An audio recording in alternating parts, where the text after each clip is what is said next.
Salut tout le monde et bienvenue pour cette dernière partie de la rétrospective Cobra dans laquelle je vais vous conter mes deux histoires préférées avant de conclure avec une petite partie relative aux quelques différences entre le manga papier et le dessin animé des années 80.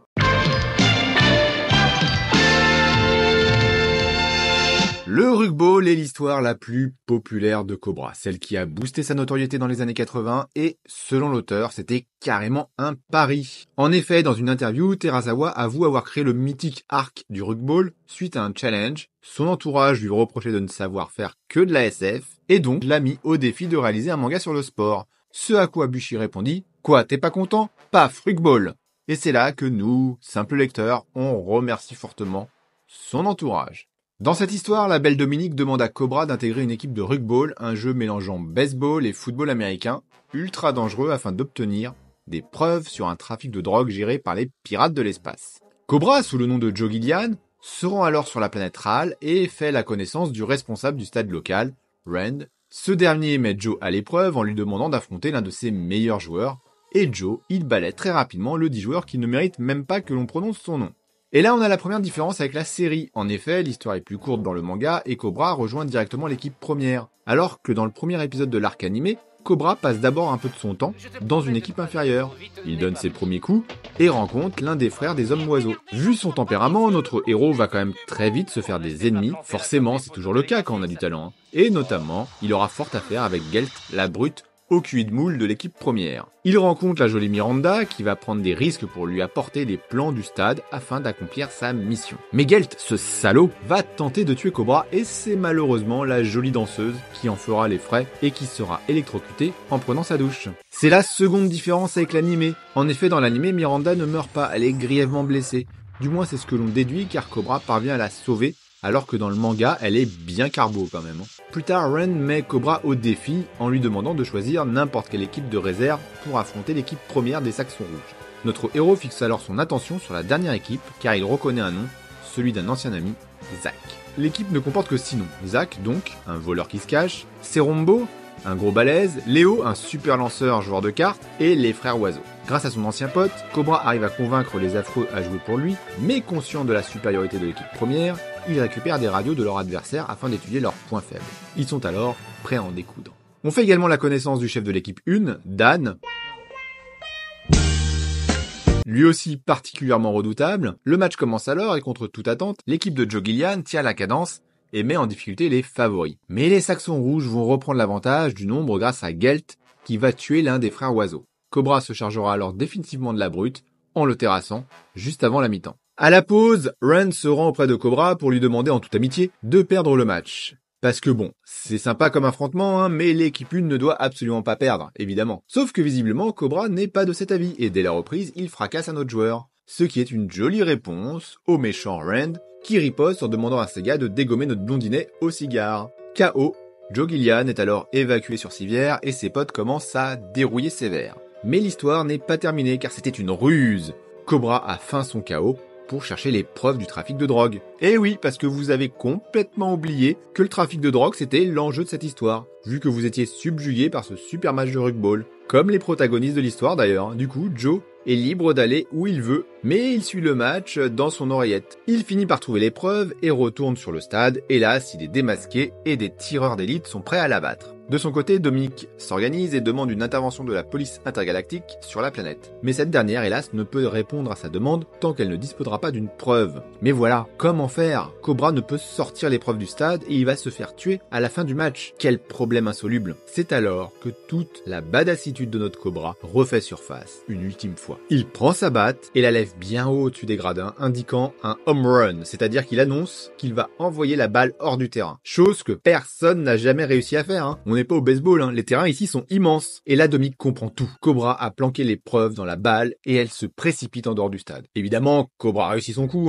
sous le regard admiratif du capitaine de l'équipe 1. Et la police peut alors intervenir. Mais Ren, plutôt rancunier, tente alors de tuer Cobra avant que Dan n'intervienne. Et là, il y a une dernière différence avec le manga. En effet, dans la version papier, Ren se retrouve prisonnier et libère une créature ultra vorace cachée dans sa bague. Cobra finira par la détruire grâce à son psychogun qu'il n'avait pas assez utilisé à mon goût. Dans l'animé, par contre, l'histoire se termine à la fin du match. Rand est juste arrêté. Ainsi, avec cette histoire, Terasawa prouve qu'il est parfaitement capable d'écrire un manga sur le sport.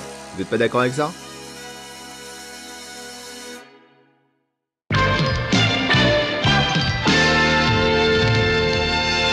Pour cette histoire, faire le jeu des différences avec l'animé est facile, elle n'a jamais été adaptée, dans aucun des animés. Et pourtant, elle est vraiment chouette, c'est ma préférée. Dans cette histoire, Crystal Bowie est de retour et s'empare de la Blackstone, une pierre magique appartenant au dieu des ténèbres, Ahriman. Mais c'était sans compter sur Ahura Mazda, la déesse de la lumière, qui entre en contact avec Cobra par le biais d'un rêve et lui demande d'affronter Ahriman et de retrouver la Silverstone. Tout cela nous ramène à une vieille légende impliquant la création du monde gouverné par les deux entités citées. Donc Cobra et Lady trouvent la Silverstone, mais la pauvre Génoïde se retrouve transformée en statue, tandis qu'une statue déjà présente prend vie et libère un petit singe du nom de Sangoku, qui prend la fuite. Ahura se révèle alors à Cobra et lui demande de réunir les 6 héros de la légende pour affronter Ahriman qui possède Crystal Bowie et sauver Lady. En fait, Cobra il s'en fout, il veut affronter Crystal Bowie directement, il a pas le temps d'aller chercher les 6 héros, sauf que voilà, Crystal Bowie possédé par Ahriman, il est trop fort. Et notre héros est sauvé in extremis par Sangoku. Cobra se dit alors qu'il serait peut-être bien de suivre le plan de la déesse de la lumière, il part donc en quête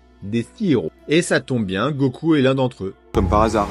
Bon, en même temps, avec un prénom pareil, il pouvait pas en être autrement. Et donc, avec Cobra, ils sont déjà 2 et partent en quête du 3e sur la planète Bengal grâce à la Silverstone, qui joue le rôle d'un radar. On enchaîne donc avec une mini-aventure où Cobra rencontre des guerriers montés sur dragon. Et dans la même logique que l'arc avec les guerriers épées, Cobra découvre que ce ne sont pas les guerriers les maîtres des lieux, mais les dragons, ces derniers utilisant des hommes pantins qui leur sont liés. Cobra fait alors la connaissance de Hawk, un guerrier sur dragon capable de déclencher des tempêtes et qui s'avère être un véritable humain, il est autonome. La guilde des pirates de l'espace débarque alors avec Ashura à sa tête, qui se fait finalement laminer. Notre héros découvre ensuite le vrai plan de Crystal Bowie qui veut déclarer la guerre à tout l'univers. Puis Cobra tombe malade et c'est Goku et Hawk qui se chargent de trouver le 4e héros. Toutefois, c'est quand même notre grand malade, Cobra, qui rencontre Misty, qui lutte alors contre la guilde des pirates. Misty qui s'avère être le 4e héros, enfin la héroïne, capable de maîtriser l'électricité. Goku et Hawk qui servent à rien dans cette histoire sont alors faits prisonniers par les pirates de l'espace, et puis Misty pareil, et c'est le mec malade du début de l'histoire, oui Cobra,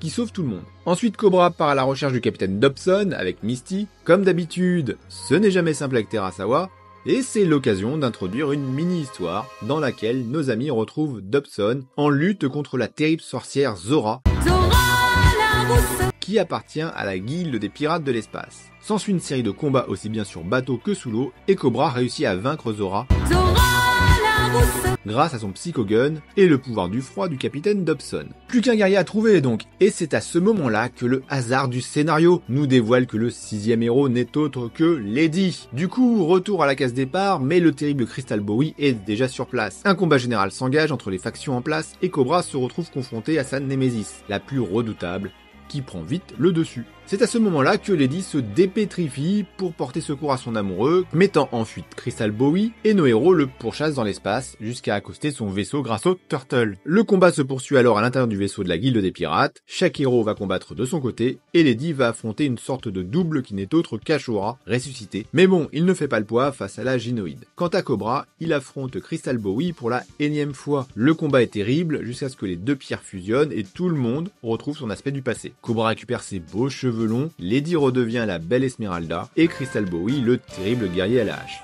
Celui-là même, qui a tranché le bras gauche de notre héros. Et l'histoire se répète. Bras coupé, guerrier à la hache tué, Cobra sort victorieux, mais il a un bras en moins. Les puissances des deux pierres deviennent incontrôlables, et Cobra finira par les séparer non sans mal, sauvant ainsi l'univers. Crystal Bowie est alors définitivement vaincu. Alors cette histoire n'est pas exempte de tout reproche, mais elle symbolise la construction narrative et l'univers de Terasawa. Un fil rouge parsemé de plusieurs histoires, un Cobra plus héroïque que jamais, qui sauve l'univers, des planètes aussi diverses que variées, une histoire donc que j'adore particulièrement, et qui hélas n'a jamais été adaptée en animé, et c'est bien dommage.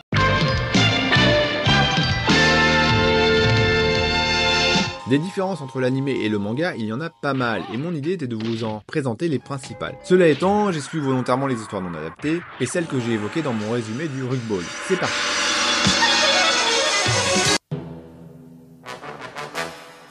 La plus marquante des différences, pour moi, est le sort de Dominique, et je commencerai donc par celle-ci. Dans le manga et dans l'animé, elle se fait normalement tuer par la guilde des pirates. Et puis plus tard, dans l'animé, Cobra rencontre une certaine Muriel, grande prêtresse dans l'arc Salamandar. Et il s'avère que cette prêtresse est en réalité Dominique, censée être tuée par Salamandar. Ce qui permet un happy end à la série. C'est l'épisode 31. C'est toi, Dominique ? Essaie d'être un peu sérieux, Cobra. Dans le manga, la prêtresse que rencontre Cobra s'appelle Mirai Jude, et elle ne ressemble absolument pas à Dominique. Toutefois, Cobra rencontrera plus tard une certaine secrète, membre de la police intergalactique, qu'on ne voit pas dans l'anime des années 80, pour la simple et bonne raison que les histoires où elle apparaît n'ont pas été adaptées. Et c'est elle qui ressemble fortement à Dominique. Cela étant, le manga n'a jamais levé cette intrigue. Et pour nous, pauvres mortels, il était annoncé que le dernier manga de Terasawa, Over the Rainbow, devait lever le doute sur Dominique Secret.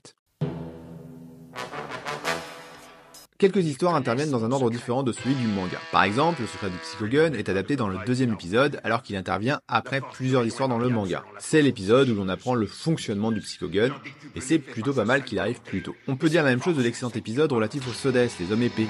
Dans le manga, l'histoire est une péripétie au sein de l'arc narratif relatif aux sœurs tatouées, et Dominique est présente. Dans l'anime, l'histoire est plus longue, et elle se déroule juste après le Rug Ball, et il n'y a pas de Dominique. Pareil pour l'épisode Les Zombos, qui adapte l'histoire à l'invité des profondeurs. Dans le manga, cela se déroule avant le Rug Ball, après dans l'anime.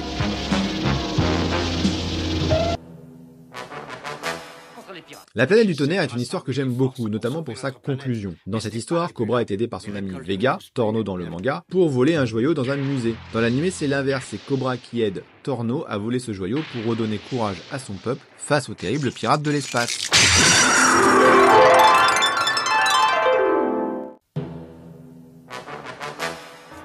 Alors pour eux c'est tout simple, après l'arc Salamandar, on ne les voit plus dans le manga, alors que dans le dessin animé, ils sont tous les deux tués par les pirates de l'espace. Dans l'anime, Sandra garde son rôle de méchante alors que c'est une gentille dans le film. Mais lorsqu'elle découvre l'arme absolue, elle se transforme également et devient une géante. Dans le manga, elle garde sa taille. Dans cette histoire, Crystal Bowie est de retour, qui est le vrai vilain du manga, en lieu et place de Reed. Par ailleurs, le rôle de Lady est un peu plus conséquent, à notre grand bonheur, puisqu'elle devra combattre les pirates de l'espace pendant que Cobra est hors course. Pour moi, ce sont les plus grandes différences, alors il y en a d'autres. Notez que dans l'édition Black Box contenant les 12 volumes du manga d'origine, seuls les 5 premiers volumes ont été adaptés à la télévision pour 31 épisodes, sans aucun épisode filler. Dommage que j'en ai pas connu la suite, mais comme je vous l'ai dit, si Cobra est aujourd'hui cultissime, force est de constater qu'il n'a pas eu le succès qu'il méritait en son temps. Et c'est bien dommage tellement le héros et le potentiel de l'univers dans lequel il évolue sont immenses. Mais bon, c'est ainsi et il restera, pour moi, l'un des héros que je préfère.